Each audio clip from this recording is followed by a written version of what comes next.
Dr. Lim posits that creativity doesn't just spring forth fully formed, it requires a nurturing environment. Like a seed needing fertile soil, creativity demands an atmosphere conducive to growth.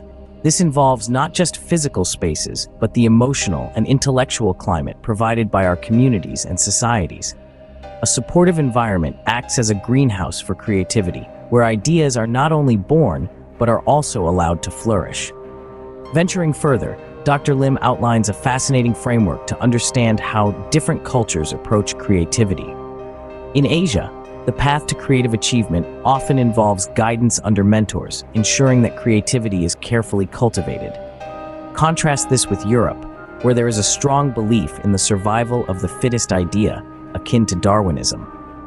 Meanwhile, in the United States, there is a significant emphasis on individual initiative, where support systems are in place to foster personal creative endeavors. However, the journey of creativity is not without its roadblocks.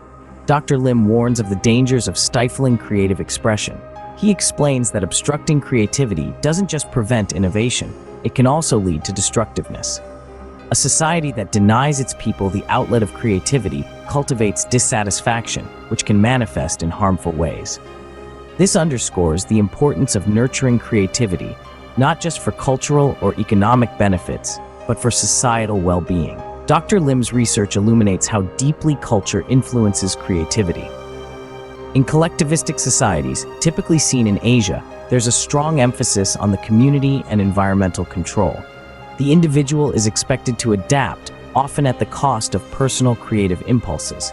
In contrast, Western societies champion the individual, encouraging personal expression and the transformation of one's environment.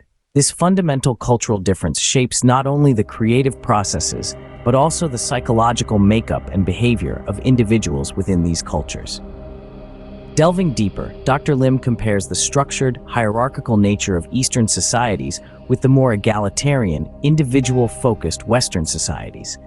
In the East, there is a pronounced emphasis on social harmony and order, which can sometimes suppress individual creativity. The West, on the other hand, fosters an environment where ideas can be freely exchanged, promoting a culture where creativity is not just encouraged, but celebrated. In collectivistic cultures, the family unit provides a buffer against the harsh realities of the outside world, offering economic security and fulfilling emotional needs. This nurturing environment, while comforting, also sets boundaries that can limit creative expression. The fear of societal disapproval can overshadow the drive to innovate, leading to a suppression of creative potential. In conclusion, Dr. Lim's insights challenge us to rethink creativity not as a solitary endeavor, but as a complex interplay of individual talents and environmental and cultural influences.